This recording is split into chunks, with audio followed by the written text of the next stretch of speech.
आइए मिलाते हैं आज हरियाणा के एक शेर से जो बने हैं जीरो से हीरो, मिस्टर शहाबुद्दीन खान।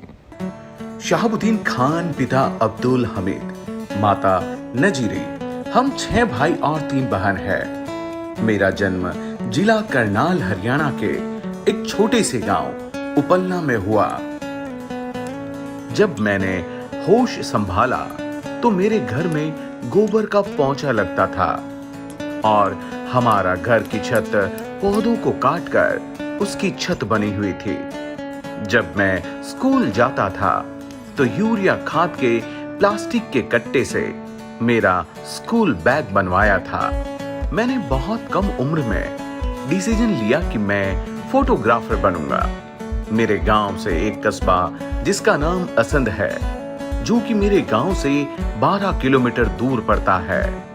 मैं 5 बजे सर्दियों के दिनों में साइकिल पर असंध गांव में फोटोग्राफी सीखने जाने लगा। सर्दियों में साइकिल पर हाथ सुन पड़ जाते थे, पर मैं कभी भी सीखने में पीछे नहीं रहा। मैंने 4 साल तक राज स्टूडियो पर फोटोग्राफी का काम सीखा। फोटोग्राफी सीखने के बाद मैंने गोहाना जिला सोनीपत में शिफ्ट हो गया और मैं गोहाना में अपना स्टूडियो चलाने लगा। छोटा सा कमरा किराए पर लेकर रहने लगा।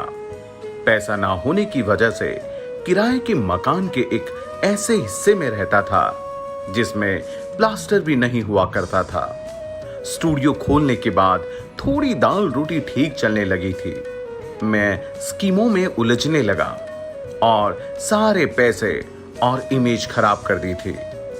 थोड़े दिन के बाद मुझे मेरे दोस्त विजय विरोधिया जी मिले और मुझे आरसीएम के बारे में बताने लगे, लेकिन मैंने उनकी बातों का विश्वास नहीं किया क्योंकि मैं पहले से इस तरह की मेंबर बनाने वाली कंपनियों में काम कर चुका था। नॉलेज नहीं होने की वजह से मेरे पास जो पैसा था वह सब बर्बाद हो गया और मेरा स्टूडियो समय न देने की वजह से बंद हो गया। मेरे माँ बाबूजी सभी दोस्त मुझसे नाराज रहने लगे। माँ बाबूजी ने डिसीजन लिया कि यह मेंबर बनाने का चक्कर में लगा रहा, क्यों ना इसकी शादी कर दी जाए। मेरी बहुत कम उम्र में साबरा के साथ शादी कर दी गई।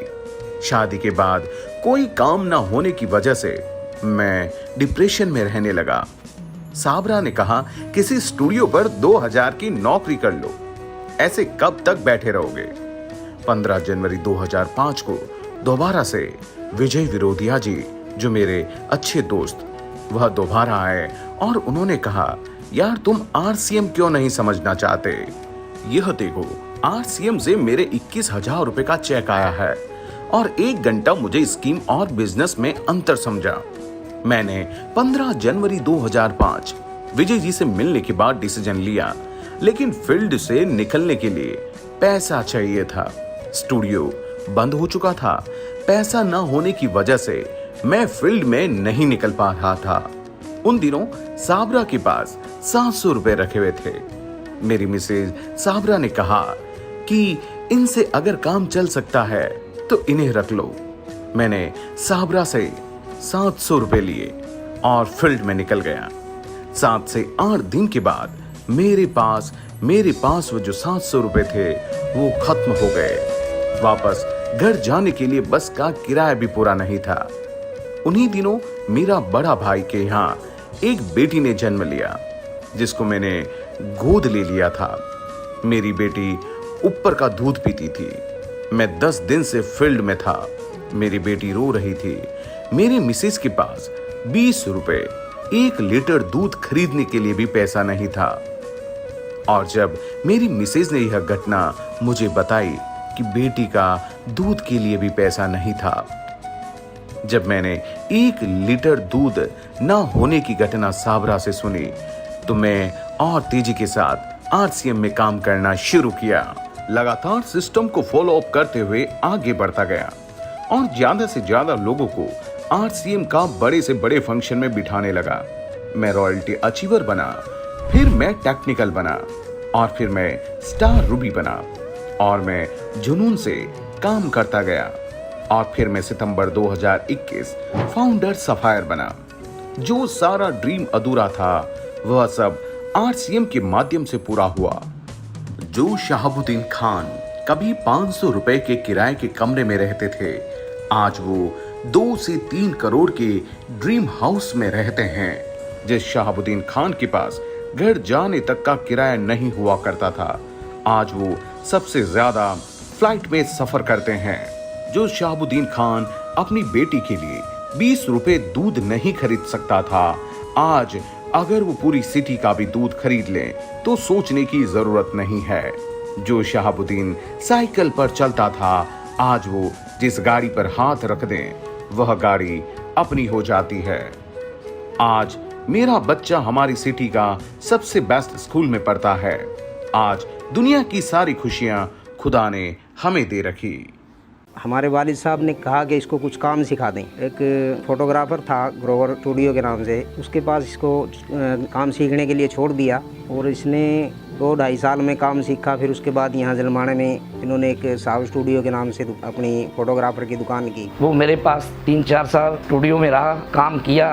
यहाँ से तकरीबन उसका गांव 12 किलोमीटर था और उसने साइकिल पे ही आता था और साइकिल पे ही वापसी जाता था। उसको बहुत बड़ा जुनून था कि मैं कुछ करके दिखाऊं। शहाबुद्दीन जब यहाँ पे काम सीखने आता था, 15-16 साल की उम्र थी, मैंने इसको अपने हाथों से कैमरा पकड़ के चलाना सिखाया। भाई साहब जो है फोटोग्राफर बन गए और हम जो है अपना खेत वाली लाइन में चले गए। जब मैं फोटोग्राफी करता था, रात दिन लगा रहता था, मैं एडिटिंग करता था, नींद जो है मैं पूरी नहीं कर सकता था, 24 घंटे काम करता था, उसके बावजूद भी दाल रोटी चल रही थी। तो इसी हिसाब से फिर हमारी हंसी छुट गई जब उसने पेन कापी निकाली। हमने कहा भाई कोई ना कोई स्कीम लेगा है क्या।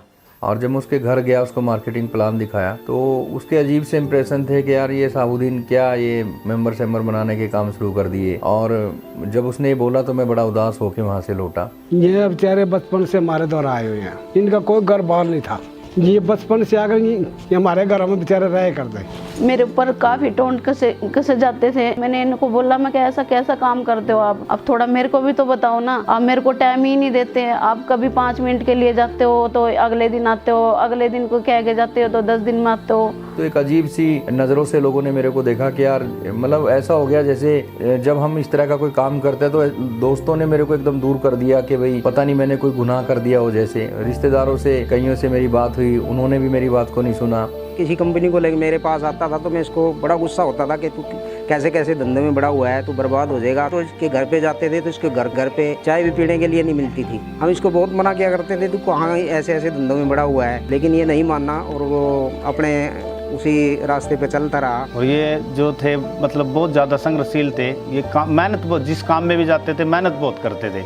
मैंने कभी सोचा भी नहीं था। मैं एक छोटे से किराए के रूम में रहती थी और कभी मेरे मायके वाले आते थे, मैं यही सोचती थी कि उनको मैं कहाँ लिटाऊंगी, कहाँ बिठाऊंगी, कहाँ मैं खाना बनाऊंगी। के ड्रीम में सुनता था, ये बोलते थे कि भाई मैं बड़ी गाड़ियाँ लूंगा, बड़े बंगले लूंगा, हवाई जहाजों में घूमूंगा। और मैं इनके ऊपर हंसता था कि साइकिल पे चलने वाला व्यक्ति इतने बड़े सपने देखता है। जिंदगी में कुछ ऐसा करना है कि मोबाइल तो छोड़ो, दुनिया के अंदर हर खुशियों की लाइन लगा देनी है। मेरे पापा नेटवर्क मार्केटिंग करते हैं, आरसीएम का नाम लिया। मतलब जो भी मुझे पता चला उस टाइम पर, जो समझ आया मैंने सब बताया। तो मेरी टीचर ने भी मेरा काफी मजाक उड़ाया, मेरे फ्रेंड्स मुझ पे हंसने लगे। मैं एक छोटे से किराए के कमरे में रहता था जिसमें प्लस्तर भी नहीं था। मैं एक फोटो के माध्यम से दिखाना चाहता हूँ, मेरी फोटो पड़ी हुई है वो। तो ये देखिए आप इस स्क्रीन पे देख रहे होंगे कि ये प्लस्तर भी इस कमरे में नहीं हुआ करता। मिसिज कहने लगी ऐसा कब तक चलेगा, क्यों ना किसी फोटोग्राफर की दुकान पे तुम नौकरी कर लो, 1000-2000 रुपए में नौकरी मिल जाएगी, कम से कम गुजारा तो होगा। आज की जिंदगी और कल की जिंदगी में जमीन आसमान का अंतर है। बड़ी बड़ी गाड़ियां हैं उसके पास। एक सपना था,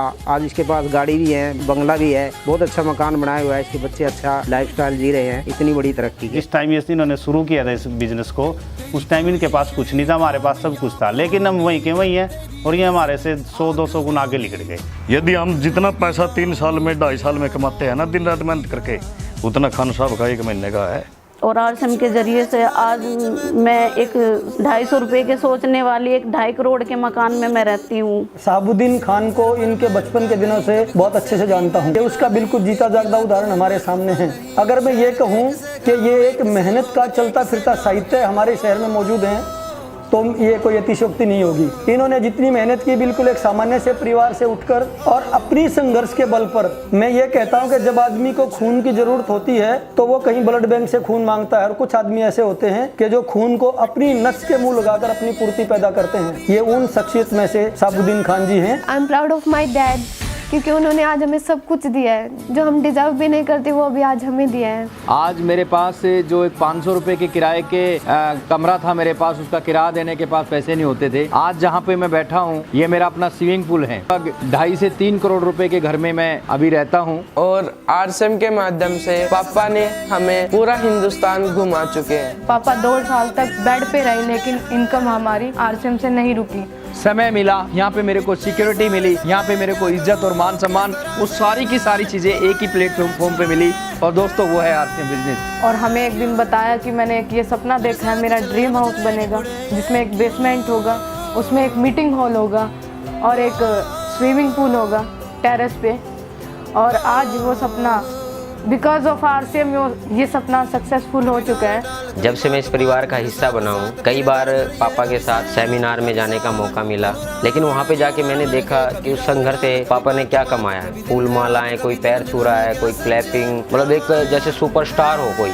तो सर बोले कि अच्छा ये बता तेरे पापा कितने पैसे कमाते हैं। मैं बोले कि सर मेरे को तो पता नहीं, पर हाँ इतना पता है कि सर मैं जिस चीज़ पे भी हाथ रख दूँ वो चीज़ मेरी हो जाती। मैंने सानिया मिर्जा को, अमिताभ बच्चन को, मैरी कॉम को, जब मैंने उनको पापा के साथ देखा, इतने इजीली से पापा उनके साथ मिल चुके हैं। आइडल सिर्फ और सिर्फ मेरे डैड है और मेरे हीरो भी मेरे डैड है। और I am proud of my dad and I love you my dad. बहुत उनकी मैनेजमेंट उनसे सीखी जा सकती है कि किस तरीके से टीम को सही तरीके से मैनेज किया जाता है। वो जो भी ठान लेते हैं, उनका डिटर्मिनेशन इतना है, और जो भी ठान लेते हैं वो करते हैं और बहुत अच्छे तरीके से आगे बढ़ते बढ़ते जा रहे हैं। और वो बहुत जल्दी डायमंड बनेंगे। उनके अंदर बहुत क्वालिटी है, उनसे बहुत कुछ पूरे हिंदुस्तान को सीखना चाहिए। मिस्टर शहाबुद्दीन खान नाम को याद करते ही एक ऐसी पर्सनालिटी मेरे जहन पे उभरती है जो अपने ग्रामीण परिवेश गोहाना से निकलकर आज पूरे हिंदुस्तान में अपने नाम की छवि को फैला रहे हैं। एक बहुत अच्छे ड्रीमर, कमिटेड साथी, डेडिकेटेड, कमिटमेंट और एक डेसिंग पर्सनालिटी जो कि जोश और जुनून से भरी हुई आरसीएम की ऊंची से ऊंची सफलता के लिए अपने आप को तैयार कर रही है। और एक दिन निश्चित रूप से आरसीएम की बड़ी से बड़ी पिन इनके सीने पर होगी, ऐसी मेरी शुभकामनाएं। ये उनके कमिटमेंट और उनके ड्रीम पावर की वजह से मैं कह रहा हूँ। मुझे गर्व है कि शहाबुद्दीन खान मेरी टीम में है। जब मैं उसकी कामयाबी का राज देखता हूँ तो उसका टीम के प्रति जोश, जुनून और टीम के प्रति डेडिकेशन की वजह ही उसका कामयाबी का राज है। टीम के प्रति हमेशा कुछ भी करने के लिए तैयार शहाबुद्दीन खान का मतलब है विनर। शहाबुद्दीन खान एक बेस्ट स्टूडेंट के साथ एक बेस्ट प्लानर है। I love you Shahabuddin Khan. I love you RCM business. I love you Khan. I love you too.